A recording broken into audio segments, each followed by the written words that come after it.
Okay, it's time to get started again. For those that haven't been into the room or been looking at Shed for the last 5 minutes, we have replaced the original talk that we are going to have now with Adam Cordell, and we have replaced that with Michal Spacek from Czech Republic. I'm absolutely sure this is going to be just as good as a talk as the one Adam was planning, and this is about disclosing password hashing policies. Michal had been with us before at PasswordCon up to several times.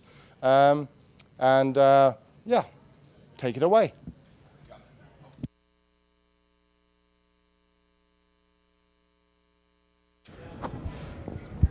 Hi everyone, my name is Michael, or you can just call me Michal in Czech if anybody here speaks Czech. Anybody here speaks Czech? Oh yeah, my girlfriend, yeah, that's enough. Oh, she's here. Yeah. My talk is about disclosing password hashing policies, and by that I mean, companies who are storing user passwords, they probably should do something to them, something really nice, not something nasty, and they should tell us, or they should tell their users what they do to the password. So I'm going to talk about who has already done that, and how they do that, and stuff like this. So the duct tape here is just, if you don't want to disclose anything, just put it over your mouth. So that's why it's on the first slide. And yeah, let's go. So please raise your hands who have seen sometimes a message like this when you are trying to register. Your password must be 6 to 20 characters. Please raise your hand. Oh my God, it's everyone almost. Cool. Now, one more raising hands. Who has been already wondering why? Please raise your hands who was wondering why they do this. Okay, cool. Me as well, of course. So you're not alone. There are people also wondering why actually companies are, putting password policies like that the password must be maximum 20 characters. So sometimes they are just tweeting, asking the companies why they do that. Like this guy, who I know, he asked TripIt, like why do they require him to have the password exactly 9 to 64 characters long? So he was wondering why do they do that, and he tweeted at them. So people sometimes do that. Most of the times they just don't get any answer.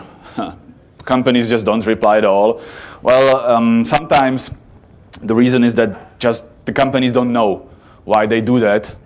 Because what happened to me once when I asked, that the guy who actually set up the rules, he already left the company. So the company didn't know why do they limit the length of the password, and they tried to fetch the information for me, but they failed. So most of the times you just don't get any answer if you ask, which is kind of bad. Sometimes people are wondering, or actually they are afraid that when the company is limiting the length of the passwords, that they are storing it in a plain text in the database. Because if you limit the passwords to, say, 64 characters, they are afraid, the users are afraid, that the company is limiting the length of the password because they are storing the passwords in a database in a column which is 64 characters wide, and they just cannot fit anymore. So sometimes users are afraid that the company is storing passwords in plain text if they limit the length of the passwords. It might be true, and it might not. It actually doesn't reveal anything because sometimes the rules are there for just whatever reason, but it's not the password storage. So, but it might be true, it might not. So, yeah. This is especially true when there is a password breach or database leak. In that very moment, the people are more wondering actually, and they are asking how the company is storing their password. So if they store it in a really bad way or if they store it in a secure way. I have a story from Shotbow servers. Shotbow is a Minecraft servers, is a company running Minecraft servers, and they got breached, I think, a few months ago. So they just announced it on their forum, and people started wondering. For example, like this guy, Frost J, he asked what hashing algorithm was used for storing the passwords, because the original announcement said only that the attackers got hold of one-way encrypted passwords, nothing else. So he was wondering what hashing algorithm was used for storing the passwords. He asked on a public forum, and yeah, so he got really interesting answers, like this one from another member of the forum. Yeah, and thanks, Bruce, from passwordresearch.com for sending me this, so I can use it in my talk. Yeah, if they told you that, there would be no point in the encryption. And there is a headbang emoji, so yeah. Let's just not go into details here because, hashing and encryption is something different, and Kerckhoffs's principle, and yeah, let's move on. Well, the official answer was this one. It wasn't much better. He said that, don't worry, the passwords were hashed and solid and managed professionally. No idea what does it mean. They didn't specify the algorithm, but they just say it was managed, salted, and hashed professionally. I'll publish my slides, then there is a link if you want to verify it and check that and comment on that maybe. I don't recommend that, but yeah. So luckily there are companies who are actually not afraid to completely disclose their password hashing policies.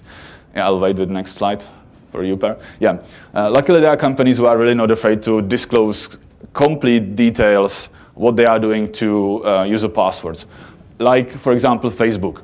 This is a screen from Alec Muffet's talk from Passwords 14 from Norway, which was, the talk was about Facebook password hashing policies and authentication and everything. So this is a slide from his talk, and this is what Facebook does to their passwords. They do a lot of things to the passwords, but they have the reason for that.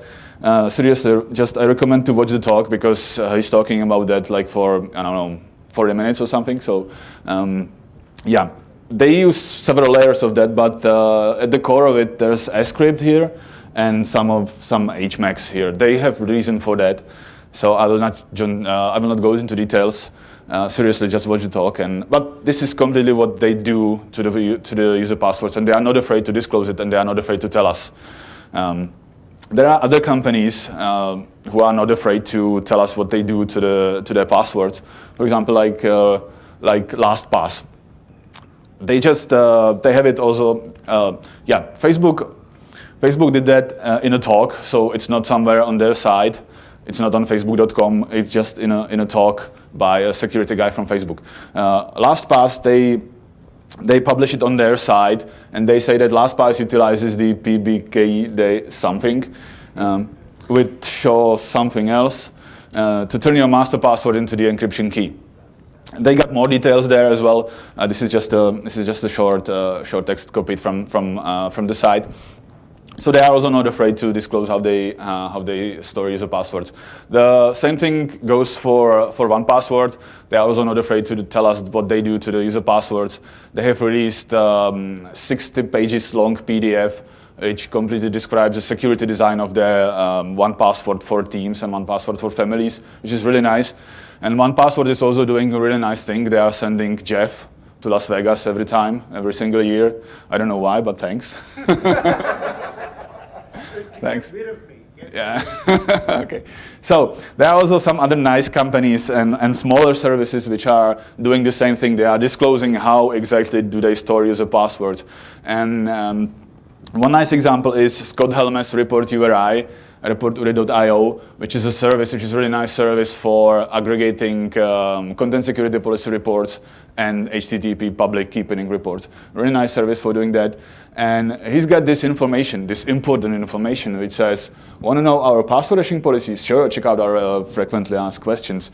So he's got this on a login page and on a sign up page as well, right next to the field where you enter your password. Right there, it's just there, which is really nice. And these companies, Facebook's got a lot of private data. LastPass, well, probably as well. The same thing goes for this service. They got a lot of reports from content security policies. So they are not afraid to disclose how do they store user passwords. There is more companies like this, and I have actually started collecting them. You know, some people collect, you know, empty beer cans and stuff like this. So I collect sites. This is my site. I call it, you know, michalspacik.cz, and you can find there a link to subdomain called Pulse. I have several sites up there. I will just show the site in a few seconds. It's supposed to be a part of the bigger survey of the internet. That's why I call it Pulse, because I got heavily inspired by work from 18F, which is a US government something. And they scan US government websites and they just publish the score, how good the encryption is there and everything. So I want to do something similar, but I'm just a one-man show. This is a one-man show only, so it takes more time. But let's just move on. So this is why it's called Pulse, because they call it Pulse as well. So I got really, really heavily inspired by that. The site looks like this. I think right now I have only 20 companies, because it's not that easy to, you know, get official information how companies store passwords. But so if you look at the site, here I have the company which is called Datadog, and a site apedatadog.hq.com, and they have disclosed that they use bcrypt for storing the passwords. So there's more sites like this. Some of them are Czech, because I'm from Czech Republic, so I'm asking the companies directly, and they know that they should tell me, because otherwise I will just, you know, make a public PR for them really bad. So yeah, here are the companies and the sites and the algorithms they use. I also came up with the rating system of how good they are. So Datadog is rated B. This company is rated F. Well, we will learn why. So wherever I have more details about the company or about the password hashing policy they use, so I also try to put it on the site. So here I have a Czech company which I was working for in 2014. So we made a talk about what we do to our user passwords, and you can find it also on my site that the company uses bcrypt, the cost is 10, and they also do some encryption on the hashes, and they have disclosed it on a Twitter and in a talk. Every time I put something into this site, into my site, it must be already a public information. I don't put anything because sometimes you learn how the companies are storing passwords just by doing, let's say, penetration tests. So I don't put it there. It must already be a public information. Somebody already must have disclosed it somewhere, in a talk, on Twitter, on Facebook, or in a docs or somewhere. So every time I just put there a disclosure and link to disclosures. I also make the snapshot of the disclosure, so that if they later think that it was not a good thing to disclose, it's still on the internet and it will stay on the internet. So a bit about the rating system I've come up with. The rating system works like this. If you want to score, or if the company wants to score a really nice grade in my rating system, it needs to use slow hashes. That means bcrypt, scrypt, pb key, that thing, or argon 2. I call it slow hashes right now, just for the lack of better naming. And if you want to score a really perfect grade like A, you also have to disclose that in your docs. Because if you disclose it somewhere in a talk or in a blog post or on a Facebook or on Twitter, it's hidden. Nobody will look for it there, because the blog posts, they just disappear in time. Also, that's true for Twitter and Facebook posts. So if you want to score, if the company wants to score a perfect grade, they just need to tell us, right in the docs, because that's probably where everyone. If you are looking for the information, that's probably where you want to look. At. You will probably not go through the blog or Facebook or Twitter. So that's why some of the companies, even if they use bcrypt, they have grade B, because they just tell us in a talk and not that officially.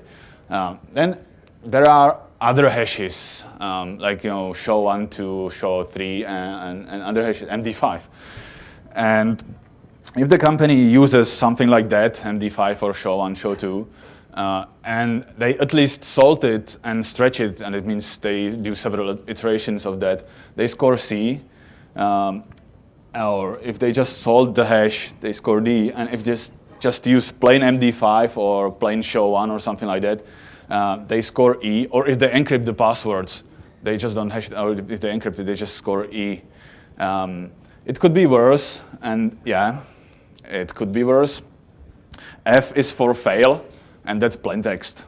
There are some companies who are storing plain text as well, unfortunately. So A and B are somehow safe. C could be safe as well, but we are not sure, so these ones are not really nice, and this is not nice at all. So sharing is caring, but some don't care, so they don't share. So is it okay to share or disclose the password hashing policy for the company? Well, I think it is okay, especially if the company uses bcrypt or scrypt or hashing functions designed to store user passwords. If they don't use functions designed to store user passwords like MD5 or I don't know, SHA-1 or something, it's better for them to fix that, to use something better, and then they can disclose it. Because there is no point in not disclosing that. If it's Facebook and LastPass and 1Password disclosing what they do to the passwords, there's no point in hiding that. So some companies are afraid that if they disclose what they do to the user passwords, that they will get hacked, that they will become a target. Well, I have bad news for them. They already are a target. And I'm not talking about Target, the company. Well, so this is a Datadog. I have Datadog on my screenshot somewhere here. I think, yeah, they scored B because they use bcrypt, and they use bcrypt, and they have been using bcrypt even before the data breach they have suffered, like I think a month ago. So they were using bcrypt, and they got hacked as well. So it doesn't really matter how the company is storing the passwords, because companies get hacked, and they will get hacked even if they just use whatever they use. It's worse if they use plain text or MD5 or plain SHA-1 or something like that, but they will still get hacked.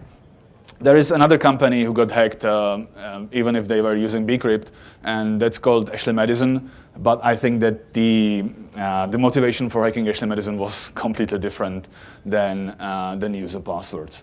But still, even if they disclose what they use, they get hacked. And even if they don't, I think that Datadog didn't disclose before they get hacked, and they still get hacked. So there are some tricks for the users how they can actually investigate how the company is storing the user passwords. One of the tricks is here. It's exploiting the PHP's feature of comparing two strings. So it works like this. If you are able to sign up to a site with the passwords 2406 something like blah, blah, blah, and then you are able to log into the site with this password, QN or something, then you can be pretty sure that the company is using plain MD5 to store the user passwords, even without the company telling us. Well, so this trick works like this. The hash of 240 something something starts with 0E, and then there are some more letters. The same thing goes for MD5 from QN blah blah blah. The hash is also 0E and something. For PHP, if you take two strings which start with 0E and then something, then PHP compares them as zeros, because it thinks that it's 0 exponent something like that. So they just PHP compares it as zeros. Yeah, exactly. So it's possible to detect the password hashing policy if you are able to sign up with this password and then log in with this one. There are more examples like this. It works also for SHA-1 and for plain text as well. I got them on my GitHub, and you can try that. If it doesn't work, it doesn't mean that the company is not using MD5. They can be doing something else, like they can be comparing the strings with 3 equal signs, not just 2. But if it works, then it's MD5 definitely. And I have found one site storing passwords in plain text just using this or similar trick. So even users can do detection themselves. They just don't need the company to disclose that. Yeah. Yeah. So does that mean that? I'm afraid, yeah, it means. So does that mean that 1 in 256 passwords is subject? Because 1 in 256 hashes would begin with 0E if they're comparing this way. This is really bad. But it depends on how they are comparing that. If they will be comparing that with the 3 equal signs, then this doesn't work. But I think that anyone who uses MD5 is already comparing just with 2 equal signs. Or they can be just fetching the data from the database in a different way. But if they are using 2 equal signs here, then yeah, exactly. It's less likely than that because all the other digits need to be, the other characters need to be. Yeah, exactly. Yes, they need to be. Yeah, it needs to be hexadecimal string. Yeah. Thanks.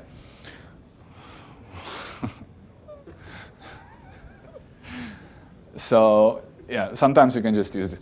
The slides will be made available online. Yeah. Anyone else? Can I go to the next slide right now?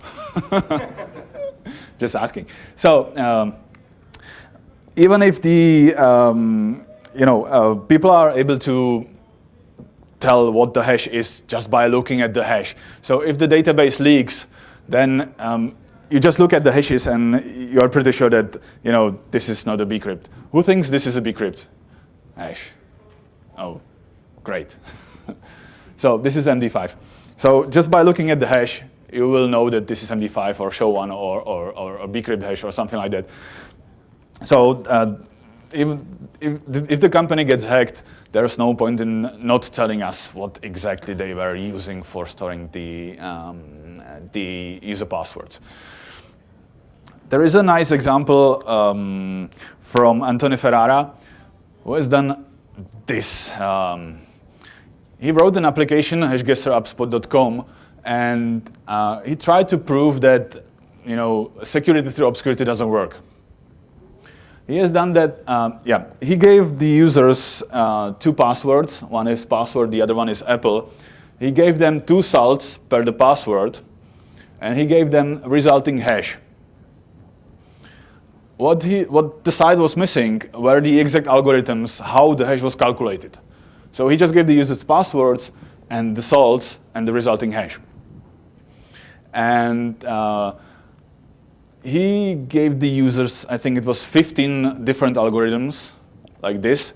And the goal was to come up with the hash of a password foo and salt bar without actually knowing the algorithm. So you had to reverse the algorithm, the hashing algorithm. You had to reverse that and calculate a new hash for a new password, just by looking at the hash and knowing passwords and salts.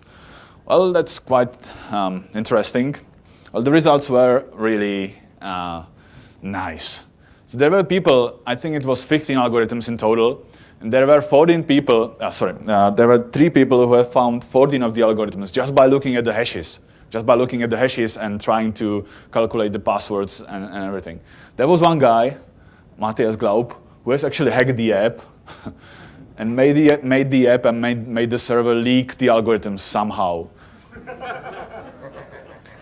So he found a misconfiguration, but he was able to generate all the 15 algorithms. So just by looking at the hashes, people are able to reverse that, even if the algorithm is even if the algorithm is different than just plain MD5 or something. Anthony was doing some really weird things to the passwords, like making them reverse and stuff like this. I will just not disclose any details. If you want to try that, just go ahead. So just by looking at the hashes, even if they are not plain MD5 or plain SHA-1, just people are able to reverse that quite easily. If any site is using any open source software, they are actually disclosing by design. They don't need to even tell us because open source software is just open source, so people can look at that and just tell how exactly the site is storing user passwords. Also, open source software makes it quite easy to fix actually security bugs in password storage. I have one example here. This is PrestaShop. They were using plain MD5 to store user passwords. Actually, they were using salt as well, but it was a static salt. It was a salt in a configuration, so the salt was the same for all the user passwords. And somebody told them that, hey, you guys should switch to bcrypt from MD5, so they did that. They did it like this. They were calling password hash, which is a PHP function to calculate the bcrypt hash, and they prepended salt to the user password. The thing is that the salt was 56 characters long, and bcrypt is trimming the passwords at 72 characters. So 72 minus 56, I think it's something around 16 maybe. So they were actually truncating user passwords at 16 characters without even telling the users. This was a security issue. I was able to fix that just by looking at the code and making a pull request, just fixing it in a few minutes. So that's what I like on open source, that you can actually fix simple things, or not that simple, quite important things, like really, really easily. They got more issues here, like they call it bcrypt show 256 for whatever reason, and they just call it encrypt, not hash. But I have fixed that in next revisions, so that's fixed as well. So yeah. So I think that it's okay to disclose how the company is actually storing passwords, because the company doesn't need to be afraid. There are other companies disclosing passwords like Facebook and Twitter as well. And just look at my sites, there are some nice companies. And it's okay to disclose how the company is storing the user passwords, especially if the site uses so-called password hashes, bcrypt, scrypt, pbkey, something, and argon2. And if the site is not using any of these special password hashes, they should just fix that and then disclose. And they should definitely let me know so that I can put them on my site. Because I think that if they appear on my site with a nice grade, that the users will love it more, because they can feel more confident that the company knows what they are doing and stuff like this. Even if the company is using hashes like MD5 and they switch to bcrypt, the users will quite love it, because they were like, oh yeah, you were doing something wrong before, but right now you are doing something nice and you are not afraid to tell us that you screwed up before. So yeah, I've been there and done that as well. So I think it's okay to disclose, especially if the company is using slow password hashes. And yeah, that's it from me, I think. Yeah, there are some questions. Thank you. Oh. Thank you. Questions, Arnold? One quick question. In your A and B ratings, Yeah. it wasn't so clear from the slide. Yes, Are sorry. you requiring salt for the A and B ratings? Sorry, are you requiring? Are you requiring salt for the A and B ratings? Yeah, because all the algorithms like bcrypt, scrypt, and the other ones, they already require the salt. So yeah, I am. Yeah. Oh, Jeff. Okay. Just simple one. Are you familiar with plain text offenders? Yeah, I am. Okay, Yeah, I I'm am. just wondering whether you Yeah, kind of cross. I want to take it to a slightly different direction, because plain text of offenders is more like just a shaming. But I also want to thank the companies for doing a great job. So yeah, I know them. Yeah. You said it's possible to tell the difference between different hashes, but can you tell the difference between just looking at the hash of something without the password of what's an scrypt, what's a bcrypt, and what's using PBKDF2 or 3? Is it possible to tell those apart? Most of the times, yeah, because bcrypt usually starts with $sign to something $sign, so that's a bcrypt. The scrypt is slightly longer, and yeah, sometimes it is possible. Oh, it is? I think it's most of the times, yeah. Oh, okay. It probably, if it would be encoded to base 64, it could take some more time, but I think that it's possible, yeah. More questions? Your Pulse project, is it possible to contribute, or is it closed? Yeah, definitely. It's required to contribute. Okay, great. It's mandatory to contribute. And how do we do that? Just tweet me or send me an email to a link to public disclosure, because I think Bill's in his shorts. Bruce from Password Research already done that.